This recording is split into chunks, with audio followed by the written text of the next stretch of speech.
that's good enough. All right, hopefully this is working. I have no idea. I have no idea because you can't tell with this with the Twitter situation if it's really posted yet or not. I mean, it says post, but does that mean live? I don't know. Where's the chat coming through? I don't know. But I guess I'm just gonna do it anyway. So anyway, hope you guys are doing good. Clearly, we're here today for the obvious, which is the Kirk situation.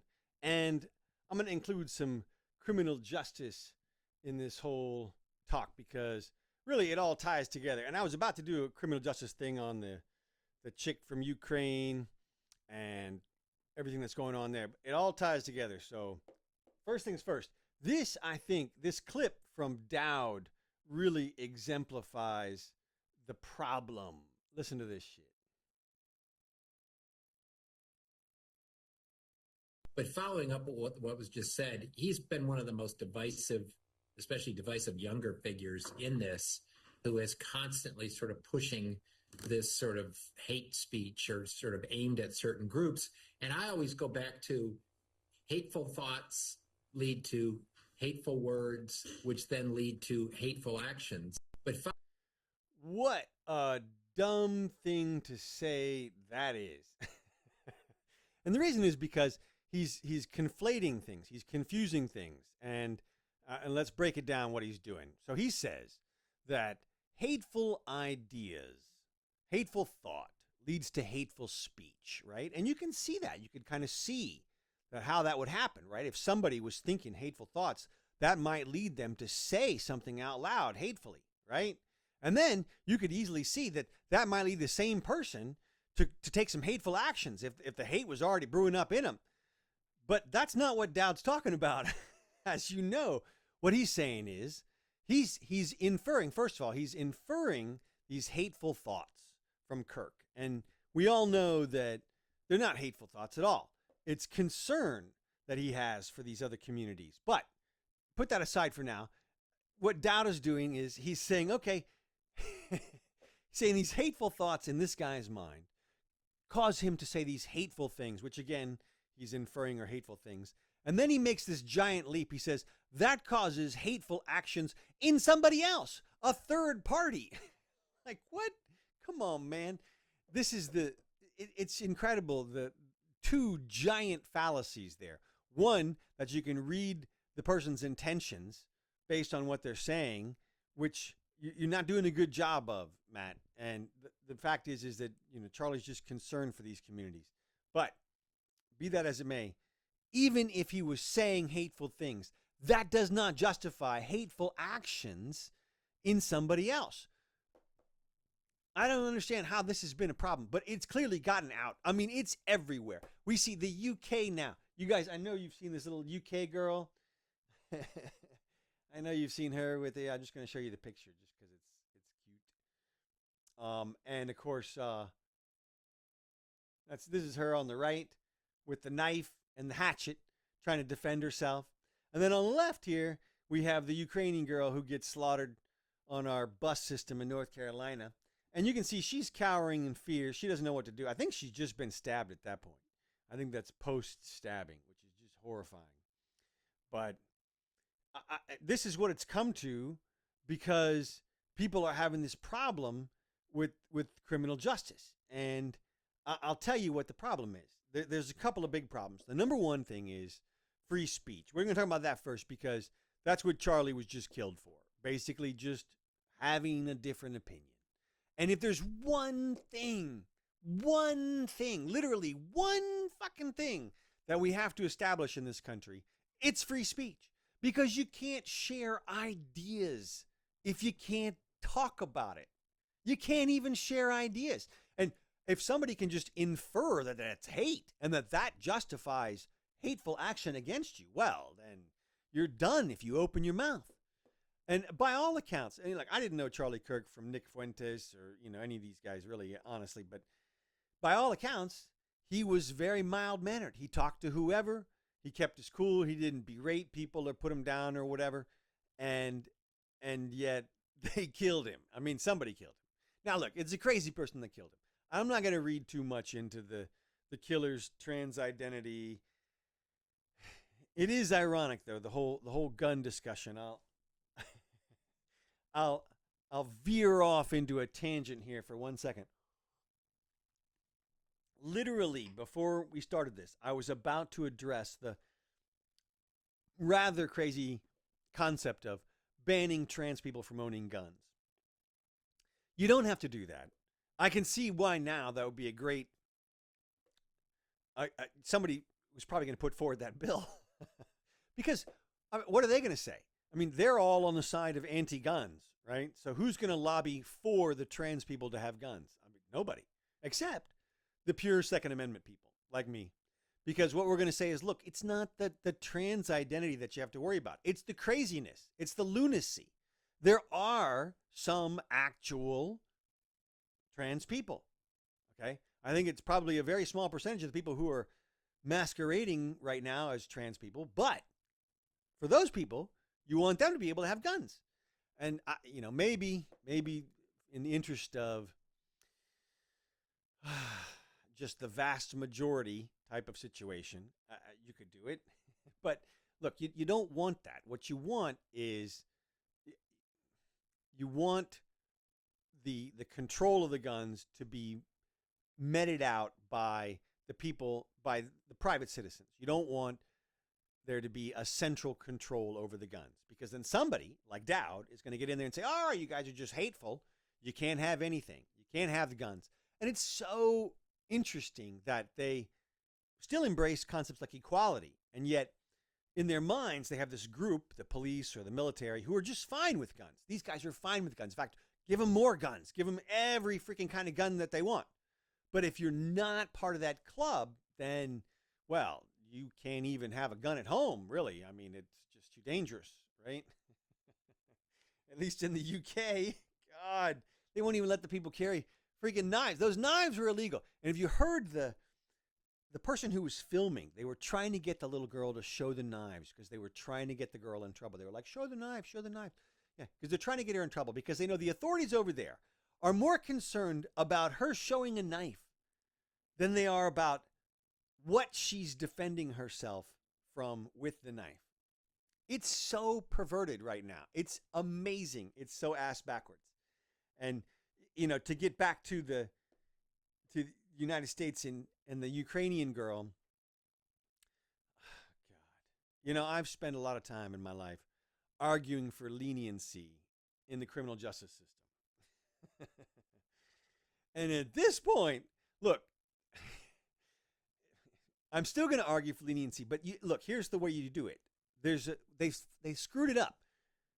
Concepts like no bail and leniency have been screwed up because people have gotten confused at what crime actually is. You can draw a clear, bright line, and you have to do this. This is where the line has to be drawn. And it's at where people's rights interfere with each other's rights. Okay, your rights as an American expand up until they come up against another American's rights. That's how it should be. When they do that, then you start to figure out what's criminal and what's not, right? Until then, nobody gives a shit. And I put it in the context of that baseball thing this week, but I don't want to get too far off track. Jesus. Look, here's all you have to know is this. If there's a victim, if there's a citizen victim, then it's a real crime. Something like theft or battery, those are real crimes. Rape, real crime, okay? Something like possession of something, not a real crime. There's nobody who is getting hurt if I possess a drug, right? Driving on a suspended license. Just the driving, there's nobody who's getting hurt. Nobody. If you want to count the accident, if there's an accident involved, okay, that's an accident. And we don't need to eliminate crime that's accidental, okay? Like bad speech, hate speech. You don't need to eliminate that. That's not the problem, okay? The problem is actual violence against other people. And what we have to do is you draw the clear, bright line, and then you have to enforce the crime that affects other citizens. You have to enforce it. You can't have no bail, that is to say, let everybody out without even having them having to pay a bond if they're murderers and rapists and violent criminals. That's not what you do it for. You do it for stuff like driving on a suspended license because you know that person wasn't actually trying to hurt anybody. If you're going to even have that as a crime, victimless crimes, and you shouldn't, because that's how this line gets blurred to begin with. And then you get these people like Dowd confusing hate speech for violence. It has to be absolutely ingrained in everybody that there is no such thing as violent speech. There are words that we have reserved that we've reserved for special situations, which are to indicate to people that there's a heightened event happening right then. Okay, we have words like shit and motherfucker and whatever else. It tells people, look, shit's going down right now. This is serious. Okay, but that's all it is. That's all it does is indicate seriousness. It's not an offense. It's not an actual attack on you. You don't get hurt by the words. We tell the kids this all the time. Don't worry if somebody calls you a name. It's just a name. It bounces off of you. You even have the freaking thing. I'm rubber and you're glue. It bounces off of me, sticks to you. I mean, come on. This is kids stuff. And Dowd is confusing it. And we need people to come out right now. And in fact, I have to say, it's happening. You're seeing these stories all over the internet about people getting fired for coming out and saying, oh, Kirk deserved it. You know, he earned it by speaking bad. This hate speech. And those people, they're getting fired. And, you know, they should. Because this is absolutely a bedrock. It's the First Amendment. The First Amendment. It's free speech. The First Amendment. They're screwing it up so bad. I mean, it's amazing. So, to get back to how to fix this shit. Well, okay, just a little bit. Some other people are talking about things like war, civil war. Come on, man. Who you? This is not a geography thing. Now, the other thing was a geography thing, and that's how it broke out. We can't just have people just randomly killing people that they think are on the opposite side. I mean, what? You're not going to have a national divorce. You can't be like, everybody get over to the other. All the red people go to your red states, and the blue people, you go to your... Look, we have to get back to the uniting principles, which are freedom of speech. That's key.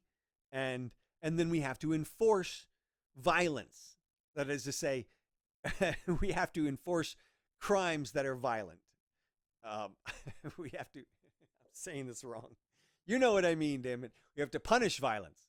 And we have to enforce crimes that are there to prevent violence. Oh, God. Now, look. Let me just try to reassure you guys for a little while.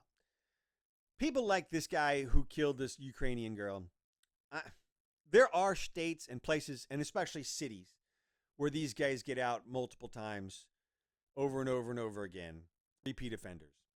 But I'm going to say that that's the exception.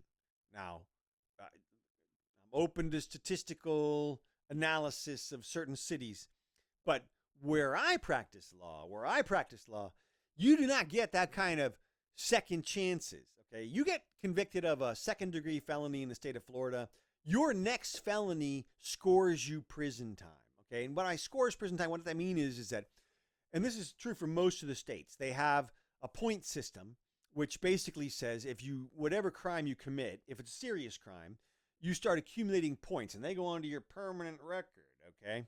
And when you go back into the system, if you ever do, those points count against you again for your new sentencing. So it's cumulative. So you shouldn't have people getting out 13 times or 49 times or whatever it is, 113 times. I've seen that shit in places like New York and Chicago, which is just batshit crazy. And they do need to send the National Guard in there to clean that shit up because apparently law enforcement is in on it all. That's the only thing I can think of is that they're in on it all. They want the crime to be there. Somehow they're getting paid through the back door and it's drug situation or theft or whatever it is because there's no way that legitimate law enforcement could allow the type of crime and recidivism that we see in places like Chicago and Detroit and New York City. it's just impossible. So you got to send in new law enforcement. And look, Trump is not acting like Hitler. I don't, you guys, I mean, if you really think that, you got to go back and read some more about Hitler because that's just not what's happening. It's just not that bad. Sure, the tariffs things was illegal and whatever, over the top. And I mean, look, that was concerning. But I think it's going to be under control from here. And the National Guard, he's not going to be like arresting political opponents like the Democrats did. I mean, let's face it, they are the more violent group. So it's just important we get back to these principles. And one of them here, I have a little note here about the words. People have come out here and said, "Oh, you can't identify these people as black or whatever, racial minorities." That's all bullshit. We've got to distinguish between racist on the one hand and racial on the other hand. Racist is bad. Racist means, look, all those black people are horrible because this one black person was bad. That's racist. Okay. Racial is good. Racial just means, hey, you know who killed this person? It was a black person. And there was a guy. Okay. I can say that too. That's not sexist, right? So, it's just identity. It doesn't mean anything. It doesn't imply anything further. It doesn't imply anything negative about the entire race to identify the race of the perpetrator. It just doesn't.